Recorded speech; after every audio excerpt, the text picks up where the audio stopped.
గౌరవనీయులు అధ్యక్షత వహిస్తున్న తమ్ముడు ఆదర్శ్ రెడ్డి గారికి, సహచరులు గౌరవనీయులు మిత్రులు కొత్త ప్రభాకర్ రెడ్డి గారు, గౌరవనీయులు మన మాజీ కౌన్సిల్ చైర్మన్ పెద్దలు భూపాల్ రెడ్డి గారు, మాజీ శాసనసభ్యులు గౌరవనీయులు పెద్దలు సత్యన్న గారు, గౌరవనీయులు మన మాజీ శాసన సభాపతి శాసన మండలి సభ్యులు పెద్దలు మధుసూదనాచారి గారికి, అదేవిధంగా మన గౌరవ కార్పొరేటర్లు కుమార్ గారు, సింధు గారు, అదేవిధంగా సోమరెడ్డి గారు, బాలరెడ్డి గారు, మా శంకర్ యాదవ్ అన్న గారు, అంజన్న యాదవ్ గారు, మా సీనియర్ నాయకుడు ఉద్యమకారుడు వెంకటేష్ గారు, అదేవిధంగా రాముల్ గౌడ్ గారు, గోవర్ధన్ రెడ్డి గారు, బుచ్చిరెడ్డి గారు, రాజేష్ గారు, దేవేందర్ రెడ్డి గారు, పృథ్వీ, దేవేందర్ గౌడ్ గారు, చారి గారు, పేర్లు మర్చిపోతే తప్పు పట్టుకోద్దిగా, అందరు చాలామంది సీనియర్లే ఉన్నారు ఇక్కడ.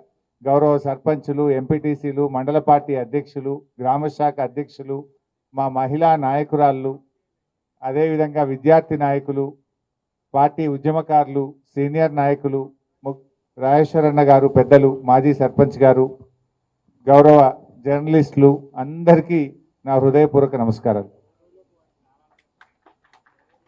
నేను యాక్చువల్గా ఈరోజు కొద్దిమంది ముఖ్యులను కలిసి వెళ్దామని అనుకున్నా. ఇక్కడ తమ్ముడు ఆదర్శకి ఫోన్ చేసి ఓ 10-20 మంది ముఖ్యులను పిలుగుతామి, ఒకసారి కలిసి మాట్లాడతా, ధైర్యం చెప్పొతా అని చెప్పిన నేను. కానీ ఇక్కడ చూస్తూ ఉంటే చాలా ఉత్సాహంగా ఇంత పెద్ద ఎత్తున కార్యకర్తలు వచ్చిందంటే మేమంతా కేసీఆర్ వెంట ఉంటాం, పార్టీ వెంట ఉంటామని చెప్పి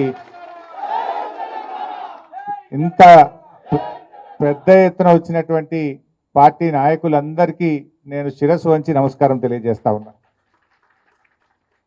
అంటే ఒకటే విషయం ఇవాళ మనం అందరం కూడా ఆలోచించాలి. 2001లో కేసీఆర్ గారు తెలంగాణ ఉద్యమాన్ని ప్రారంభించినప్పుడు కూడా పిడికడి మందితోనే ప్రారంభమైంది. ఆ రోజు చాలామంది ఇది వస్తుందా తెలంగాణ అనుకున్నారు. కానీ కేసీఆర్ గారు పోరాటం చేసి 14 ఏళ్ళు శ్రమించి తెలంగాణ రాష్ట్రాన్ని సాధించారు. ఆ ప్రక్రియలో కూడా ఇలాంటి కుట్రలు జరిగినాయి. రాజశేఖర రెడ్డి గారు గతంలో ముఖ్యమంత్రిగా ఉన్నప్పుడు ఇదే విధంగా మన ఎమ్మెల్యేలను చాలామందిని తీసుకున్నాడు. 12 మంది ఎమ్మెల్యేలను తీసుకున్నారు. ఇంకా అయిపోయింది బీఆర్ఎస్ పార్టీ అనుకున్నారు. ఎమ్మెల్యేలు పోయినంత మాత్రాన బీఆర్ఎస్ పార్టీ పని అయిపోలేదు. ఎమ్మెల్యేలు ఉన్నా పోయినా కార్యకర్తలు ఉన్నారు, ప్రజలు ఉన్నారు, మంచి నాయకత్వం మన బీఆర్ఎస్ పార్టీకి ఉంది. అప్పుడు కూడా ఇట్లాంటి కుట్రలే చేసింది. అయిపోయింది అన్నారు. అయిపోయింది అన్నోళ్ళే కాలగర్భంలో కలిసిండ్రు తప్ప బీఆర్ఎస్ పార్టీ మాత్రం నిలబడ్డది. ఇట్లా చాలా కుట్రలు, చాలా ప్రయత్నాలు జరిగినాయి. కానీ ఈ కుట్రలు ఏవి కూడా అవి ఫలించలేదు. అంతిమంగా న్యాయం గెలిచింది, ధర్మం గెలిచింది. బీఆర్ఎస్ పార్టీ అద్భుతమైనటువంటి పాలనను తెలంగాణ ప్రజలకు అందించింది. ఇవాళ రాష్ట్ర ప్రజలందరూ కూడా చూస్తూ ఉన్నారు, రాష్ట్రంలో ఏం జరుగుతుందో కూడా చూస్తూ ఉన్నారు. ప్రజలందరూ కూడా ఇవాళ కేసీఆర్ గారి పాలనను ఇప్పటి ప్రభుత్వ పాలనను కంపేర్ చేసుకుంటున్నారు. నాడెట్లుండే నేడెట్లున్నది అనేది ఇవాళ ప్రజల వాళ్ళ ఆలోచనలో కనబడతా ఉంది మనకు. బట్ ఏదైనా ఇలా ఆలోచించండి. మైపాల్ రెడ్డి గారికి పార్టీ ఏం తక్కువ చేసింది? ఆయనను 3 సార్లు ఎమ్మెల్యేగా చేసి ఇవాళ ఆయనను గెలిపించింది మీరందరూ కూడా. బీఆర్ఎస్ కుటుంబం గెలిపించింది ఆయనను. మీరందరూ ఎంత కష్టపడ్డారు? మీరందరూ కూడా ఎంతో కష్టపడితేనే ఇలా మైపాల్ రెడ్డి గారు గెలిచిండు. కానీ ఇలా కష్టాలు వస్తాయి. ఒక పార్టీ ప్రతిపక్షంలో ఉంటుంది. 10 ఏళ్ళు మనం ప్రభుత్వంలో ఉన్నాం కదా. 10 ఏళ్ళు ప్రభుత్వంలో ఉన్నప్పుడు మరి ఎన్నో కార్యక్రమాలు చేసినాం. నిజానికి పటాన్ చెరువుకు ఏది చేయలేదో చెప్పండి. ఏది అడిగితే అది పటాన్ చెరువుకు అడగడమే తడువుగా జీవోలు తెచ్చిచ్చినాం. పటాన్ చెరువుకు కొత్త మండలాలు కానీ, మన మున్సిపాలిటీలు కానీ, త్రాగునీరు కానీ, రహదారులు కానీ, అండర్ గ్రౌండ్ డ్రైనేజ్ కానీ, మార్కెట్లు కానీ, స్టేడియంలు కానీ, కాలేజీలు కానీ ఎన్నో రకాలుగా పటాన్ చెరువుకు నిధుల వరద ఒక ప్రవాహంలాగా అందించాం. బట్ అయినా ఎమ్మెల్యే గారు ఎందుకు పోయినా నాకైతే అర్థమైతలేదు. నేను ఇవాళ మీకు చెప్పేది ఒకటే, గూడెం పోయినా గుండె ధైర్యాన్ని మీరు కోల్పోకండి, మేమున్నాం మీకు. గూడెం పోయినంత మాత్రాన్ని ఎవరు గుండె ధైర్యం కోల్పోవాల్సిన అవసరం లేదు. బీఆర్ఎస్ పార్టీ మీకు అండగా మేమందరం కూడా మిమ్మల్ని కాపాడుకుంటాం. ఎవరైతే ఎమ్మెల్యేలు ఇలా పార్టీ మారినరో వాళ్ళు మాజీలు అయ్యేదాకా నిద్రపోయేది లేదు, వాళ్ళని వదిలిపెట్టేది లేదు. ఇలా ఖచ్చితంగా వాళ్ళు ఏదో రోజు మాజీ కావాల్సిందే, వాళ్ళని మాజీ చేసేది ఖాయం. ఆయనకు మనసు ఎట్లొచ్చింది మైపాల్ రెడ్డి? అరే నేను 3 సార్లు ఎమ్మెల్యేగా టికెట్ ఇచ్చి నిన్ను గెలిపించి ఇంత గౌరవిస్తే పార్టీ మారడానికి మైపాల్ రెడ్డికి మనసు ఎట్లొచ్చిందని నేను అడుగుతా ఉన్నా. ఇది న్యాయమా అని నేను అడుగుతా ఉన్నా. ఇది నీకు తగునా అని నేను అడుగుతా ఉన్నా. ఒక తల్లిలాగా పార్టీ నిన్ను దగ్గర తీసుకున్నది. ఆనాడు వైసీపీలో నీకు అవకాశం రాక ఇబ్బంది పడితే గుండెకు హత్తుకొని నిన్ను టికెట్ ఇచ్చి గల్లి గల్లి తిరిగి ఇవాళ గెలిపించుకొని కాపాడుకున్నది బీఆర్ఎస్ పార్టీ. నీకు ఎట్లా మనసు వచ్చిందని నేను అడుగుతా ఉన్నా. అయినా వ్యక్తులు కాదు ముఖ్యం, పార్టీకి సిద్ధాంతం ముఖ్యం, కార్యకర్తలు ముఖ్యం, మీలాంటి నాయకులు ముఖ్యం. మీకు ఏ ఆపద వచ్చినా, అర్ధరాత్రి ఆపద వచ్చినా నేను మీకు అండగా ఉంటా, ప్రభాకర్ అన్న మీకు అండగా ఉంటాడు. మనకు సీనియర్ నాయకులు మన గౌరవనీయులు భూపాలన్న కానీ, గౌరవనీయులు సత్యన్న కానీ, చాలా శంకరన్న కానీ ఎంతో అనుభవం ఉన్న నాయకులు మనకు ఉన్నారు. వీళ్ళందరూ కూడా మీకు నిలబడతారు. నేను కూడా ఎంత దూరం, నాకు సిద్దిపేట దూరం, పటాన్ చెరువు దగ్గర, నాకు పిలిస్తే అర్ధ గంటలు రాగలితే ఇక్కడికి, చాలా దగ్గరగా ఉంటాం. సో అందువల్ల పార్టీని పూర్తి స్థాయిలో రీబిల్డ్ చేసుకుందాం. మళ్ళీ మంచిగా కష్టపడే కార్యకర్తలకు మంచి నాయకత్వాన్ని మీ పటాన్ చెరువు నియోజకవర్గానికి అందిస్తాం. రాత్రింబవళ్ళు కష్టపడి తిరిగి పటాన్ చెరువు మీద మళ్ళీ మన ఎమ్మెల్యే గులాబీ జెండా ఎమ్మెల్యేను గెలిచేదాకా కూడా అందరం కలిసి పనిచేద్దాం.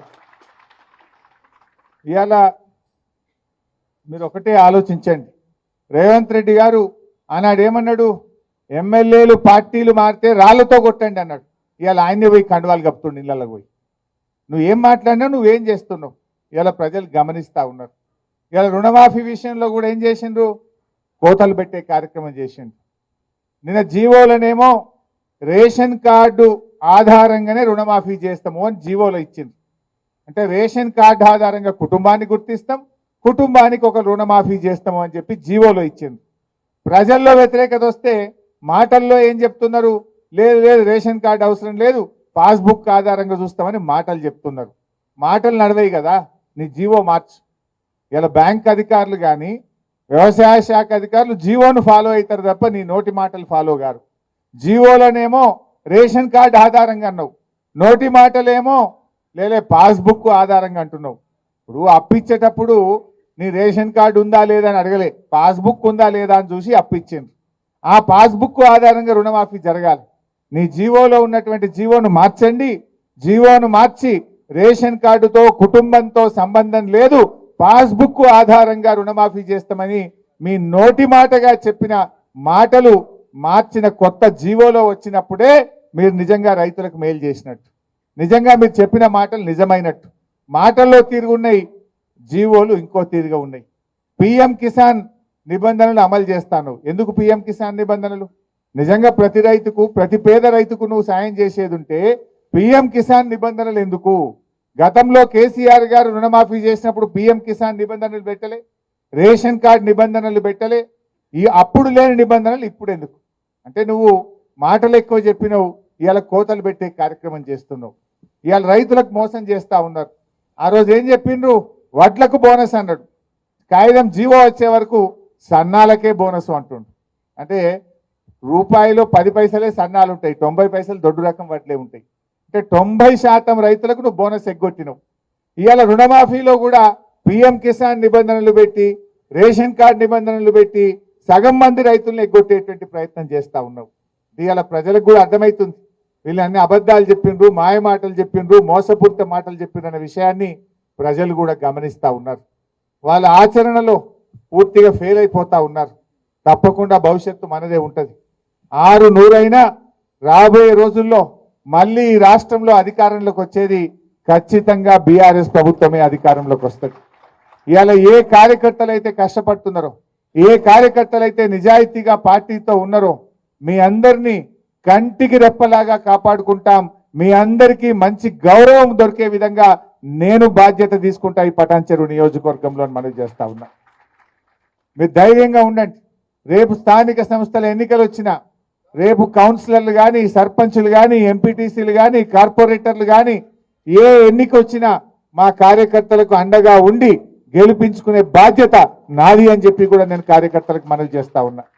సో బీ స్ట్రాంగ్, ఖచ్చితంగా మీరు పార్టీతో ఉండండి. ఇవాళ మన చరిత్ర కూడా చూస్తే కాంగ్రెస్ పార్టీ ఎక్కడ కూడా 5 ఏళ్ల తర్వాత తిరిగి అధికారంలోకి రాలే. అది రాజస్థాన్ అయినా, ఛత్తీస్గఢ్ అయినా, మధ్యప్రదేశ్ అయినా, ఏ రాష్ట్రంలో అయినా వన్ టైమే మలతాపకు పోతుంది. అది రెండోసారి అధికారంలోకి రాలే ఈ దేశంలో, ఒక్కసారే వస్తుంది కాంగ్రెస్ పార్టీ. అందువల్ల ఈ టర్మ్ కాగానే మళ్ళీ వచ్చేది ఖచ్చితంగా బీఆర్ఎస్ గవర్నమెంటే. కానివ్వట్టే ఏడాది దగ్గర రానివ్వట్టే 8 నెలలు అయ్యేపాయి. కష్టపడదాం, రేపు స్థానిక సంస్థలో గెలుద్దాం. కానీ భవిష్యత్తులో కూడా ఎట్టి పరిస్థితుల్లో పార్టీగా మనం ఏమైందంటే వాస్తవానికి ఎంతసేపు డెవలప్మెంట్ మీదనే పనిచేసినాం. 10 ఏళ్ళు ప్రభుత్వంలో మంచినీళ్ళు ఎట్లా ఇవ్వాలి, కరెంట్ ఎట్లా ఇవ్వాలి, రోడ్లు ఎట్లా ఇవ్వాలి, కాలేజీలు ఎట్లా కట్టాలి, స్కూళ్ళు ఎట్లా కట్టాలి, పేదలకు 2000 ఆసరా పెన్షన్ ఎట్లా ఇవ్వాలి, కళ్యాణ లక్ష్మి ఎట్లా ఇవ్వాలి, కేసీఆర్ కిట్ ఎట్లా ఇవ్వాలి, దవాఖాన్లు ఎట్లా కట్టాలి, చైర్మన్ అమ్మకు కుర్చీ, దవాఖాన్లు ఎట్లా కట్టాలని మనం ఆలోచన చేసినాం. కానీ కొన్ని చిన్న పొరపాట్లు జరిగినాయి. ఇంకా కొద్దిగా కార్యకర్తల గురించి ఆలోచించేది ఉండే, కార్యకర్తల సంక్షేమం గురించి పార్టీ దృష్టి పెట్టేది ఉండే. తప్పకుండా రాబోయే రోజుల్లో కార్యకర్తల సంక్షేమం మీద, నాయకత్వం మీద ప్రత్యేకమైన దృష్టి పెడతాం. ఈ కష్టమైన క్లిష్టమైన సమయంలో పార్టీకి అండగా నిలబడ్డ కార్యకర్తల్ని తప్పకుండా మిమ్మల్ని పువ్వుల్లో పెట్టి కాపాడుకుంటాం. రేపు ఏ అవకాశాలు వచ్చినా మీకే అందిస్తాం. మీ ద్వారానే రేపు పార్టీ ప్రభుత్వం కూడా రాబోయే రోజుల్లో నడుస్తుంది. ఇవాళ ఇది కొద్ది సమయం మాత్రమే. మనము కొద్ది రోజులైతే కాంగ్రెస్ వాళ్ళు ఊర్లలో తిరగని పరిస్థితి వస్తుంది. తులం బంగారం ఇవ్వకపోతే అక్కజెల్లలు ఇడిచిపెట్టారా? మహిళలకు 2500 ఇవ్వకపోతే అక్కజెల్లలు ఇడిచిపెట్టారా? ఎన్ని చెప్పారు మీరు? ఏడైనాయి? ఇలా 6 గ్యారంటీల్లో ఒక్కటన్నా అయిందా? 6 గ్యారంటీల్లో ఎన్ని చెప్పిండ్రు? 4000 పింఛన్ అవ్వాతాతలకు ఇస్తామన్నారు, వచ్చిందా? రాలే. 2500 మహిళలకు వచ్చిందా? రాలే. అదేవిధంగా రైతు భరోసా 7500 ఇస్తామన్నారు, వచ్చిందా? రాలే. పేదలకు 5 లక్షలు ఇచ్చి ఇండ్లు ఇస్తాం ప్రతి ఒక్కరికన్నారు, వచ్చిందా? ఒక్కరికన్నా ఇండ్లు రాలే. విద్యార్థులకు 5 లక్షల భరోసా కార్డు అన్నారు, వచ్చిందా? ఆడపిల్లలకు స్కూటీలు అన్నారు, వచ్చిందా? తులం బంగారం వచ్చిందా? ఏది రాలే. రేపు ఎన్ని రోజులు నడుపుతారు? మా అంటే 6 నెలలు, ఏడాది గడుపుతారు. ఏడాది తర్వాత జనం విడిచిపెడతారా? ఏ ముఖం పెట్టుకుని ప్రజలకు వస్తారు? మీరు ఇచ్చిన హామీ ఒక్కటన్నా సరిగ్గా అమలు చేసిండ్రా? ఏ ఒక్కటి జరిగింది? బస్సు తప్ప అంత తుస్సే. ఆ బస్సులు అన్ని లొలులే. అది తప్ప మీరు చేసింది ఏంటని నేను అడుగుతా ఉన్నా. ఇలా ప్రజలు గమనిస్తూ ఉన్నారు. ఆ కళ్యాణ లక్ష్మి చెక్కులు కూడా 7 నెలలు రాక, గ్రామ పంచాయతీలో పనిచేసే పారిశుద్ధ్య కార్మికులకు 8 నెలలు జీతాలు రాక పరిశాన్ అవుతున్నారు వాళ్ళంతా. 7 నెలల నుంచి కళ్యాణ లక్ష్మి చెక్కులు, ఈ గవర్నమెంట్ వచ్చినప్పటి నుంచి చెక్కులు రాని పరిస్థితి, ఇలా ఆగిపోయినటువంటి పరిస్థితి కనబడుతుంది. స్కూళ్ళల్లో మధ్యాహ్న భోజన కార్మికులకు 8 నెలలకెళ్ళి బిల్లులు రానటువంటి పరిస్థితి ఉంది. పరిపాలన అంతా స్తంభించిపోయింది, అస్తవ్యస్తంగా ఉన్నటువంటి పరిస్థితి ఉంది. ప్రజలు ఒక్కొక్కటిగా గమనిస్తూ ఉన్నారు. ఏడాది 2 ఏళ్ల వరకు పాలేందో నీళ్ళేందో తేలుతుంది.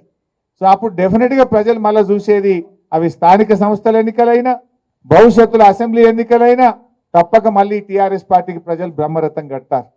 ఈ 6-7 నెలలు ఏడాది మనం కొంచెం గట్టిగా పనిచేసుకుంటే తప్పకుండా రాబోయే రోజుల్లో భవిష్యత్తు మనకే ఉంటుంది. అందువల్ల ఈ పటాన్ చెరువు నాయకులకు, కార్యకర్తలకు నేను మీకు ఇచ్చే ధైర్యం ఒక్కటే, ఎమ్మెల్యే గారు పోయినంత మాత్రాన పార్టీ బోదు, భవిష్యత్తు మీదే. మళ్ళీ పటాన్ చెరువు మీద ఎగిరే జెండా గులాబీ జెండనే. మంచి నాయకత్వం ఉంది, మంచి కార్యకర్తలు ఉన్నారు ఇవాళ. ఎందుకంటే ఆనాటి కాంగ్రెస్ పాలనలో ఇదే పటాన్ చెరువులో పరిశ్రమలకు వారానికి 2 రోజులు పవర్ హాలిడే. కేసీఆర్ వచ్చినాకనే పవర్ హాలిడే పోయింది. 24 గంటల కరెంటు పరిశ్రమలకు ఇచ్చినాం, రైతులకు ఇచ్చినాం, గృహ అవసరాలకు ఇచ్చినాం. ఇవాళ ఏం జరుగుతుందో కూడా ప్రజలు గమనిస్తూ ఉన్నారు. సో అన్ని విషయాలు కూడా ప్రజలు చూస్తారు. కొద్దిగా టైం, ఓ ఏడాది 2 ఏళ్ళు అయితే పాలేందో నీళ్ళేందో తెలుస్తుంది. ప్రజలకు మంచి చెడు ప్రజలే గుర్తిస్తారు. మన మంచితనాన్ని, మన పనితనాన్ని ప్రజలు తప్పకుండా గుర్తిస్తారు. మనం ప్రజల్లో వెళ్దాం, ప్రజల పక్షాన ఉందాం, ప్రతిపక్షంగా ఈ ప్రభుత్వాన్ని నిలదీద్దాం, ప్రతిపక్షంగా ఈ ప్రభుత్వం చేసే తప్పుల మీద పోరాడదాం. రేపు రాబోయే అసెంబ్లీ సమావేశాల్లో కూడా బ్రహ్మాండంగా గట్టిగా మేము పోరాటం చేస్తాం. ఎమ్మెల్యేలు ఎవరైతే పార్టీ మారినరో దీని మీద సుప్రీంకోర్టుకు కూడా పోతున్నాం. త్వరలోనే సుప్రీంకోర్టుకి వెళ్ళి ఆర్డర్ తెస్తాం. మళ్ళీ ఈ రాష్ట్రంలో బై ఎలక్షన్లు వస్తాయి. తప్పకుండా పార్టీ మారిన నియోజకవర్గాల్లో ఉప ఎన్నిక వస్తుంది. దానికి మనం అందరం కూడా తయారు కావాల్సిందే. ఒక నెల అటో ఇటో ఉప ఎన్నిక తప్పదు. పార్టీ మారిన చోట సుప్రీంకోర్టులో రాజ్యాంగ ధర్మాసనం యొక్క తీర్పు ఉన్నది. 3 నెలల్లోగా స్పీకర్ నిర్ణయం తీసుకోవాలని. ఇప్పటికే మనం హైకోర్టులో కేసు వేసినాం. త్వరలోనే సుప్రీంకోర్టుకు పోతా ఉన్నాం. సుప్రీంకోర్టు నుంచి ఆర్డర్ తెస్తాం. వీళ్ళందరినీ డిస్క్వాలిఫై చేపించి ఈ రాష్ట్రంలో పార్టీ మారిన నియోజకవర్గాల్లో ఉప ఎన్నికలు తథ్యం. దానికి కూడా మనం ప్రిపేర్ కావాల్సిందే ఇప్పటి నుంచి అని చెప్పి కూడా మనం చేస్తా ఉన్నాం. అందువల్ల మంచిగా గట్టిగా ధైర్యంగా ఉండండి. ఎలాంటి అనుమానాలు అక్కర్లేదు. పార్టీ మీకు అండగా ఉంటుంది, భవిష్యత్తు ఉంటుంది. మీరు గౌరవ కార్పొరేటర్లు, మున్సిపల్ చైర్మన్లు, పార్టీ చాలా మంది ఉద్యమకారులు, సీనియర్ నాయకులు, కోఆపరేటివ్ చైర్మన్లు, సర్పంచులు, ఎంపీటీసీలు ఎంతో మంది నాకు కనబడతా ఉన్నారు. త్వరలో నేను మళ్ళీ టైం ఇస్తా. యాక్చువల్గా నేను ఇది నిన్న సాయంత్రం చెప్పి ఇవాళ వచ్చిన, నేను టైం ఇవ్వలే. నేను ఆదర్శ వచ్చి ఇంటికి వచ్చిపోతా, ఛాయ్ తాగుతా, ఓ 10-20 మంది ముఖ్యులం పిలువు తమ్మి అన్న. కానీ చూస్తే మీరు దాదాపు 1000 మంది వచ్చేసింది. మరి ఇంకా మిగతా మాకు చెప్పలేదని గిట్ట నారాజుగా ఇక్కిరి. దయచేసి ఇది అనుకోకుండా జరిగిన సమావేశం. మళ్ళీ మనం ఒక వారం 10 రోజుల్లో మంచి ఒక హాల్ తీసుకొని విస్తృత స్థాయి కార్యకర్తల సమావేశం స్వచ్ఛందంగా వచ్చింది. ఇదంతా స్వచ్ఛందంగా మీకు మీరుగానే నేను వస్తున్నాను తెలిసి వచ్చిందట. మనం మళ్ళీ తొందరలోనే ఒక కార్యకర్తల మీటింగ్ పెట్టుకొని అందరికి కూడా ఇన్ఫార్మ్ చేద్దాం. దయచేసి రానోళ్ళు ఎవరు కూడా మాకు చెప్పలేదని అనుకోవద్దు మమ్మల్ని. ఇది అనుకోకుండా మండల్ వైజ్ కలవాలి వచ్చిన వాళ్ళు నన్ను మా తమ్ముడు అంటుండు. కలుద్దాం, మీటింగ్ కూడా పెడదాం. అయితే నేనేమంటున్నా అంటే ఏదైనా మిస్కమ్యూనికేషన్ అయ్యో అన్న వచ్చిండు మాకు చెప్పలేదని గిట్ట అనుకున్నారు. నేను ఒట్టి ఛాయ్ తాగనీకి వచ్చిన. వాస్తవానికి ఇక్కడ కలిసిపోదాం 5-10 మంది ముఖ్యులతో ధైర్యం చెప్పిపోదామని వచ్చినా చూస్తేనేమో మీరే నాకు ధైర్యం చెప్తున్నారు. ఇక్కడ మీరే అంతమంది కనబడుతున్నారు నాకు చూస్తుంటే. సో డోంట్ వరీ, మళ్ళీ తొందరలోనే మంచి మీటింగ్ కూడా పెట్టుకొని మనం అందరి కార్యకర్తలను కూడా కలుద్దాం, ముందుకు పోదాం. జై తెలంగాణ.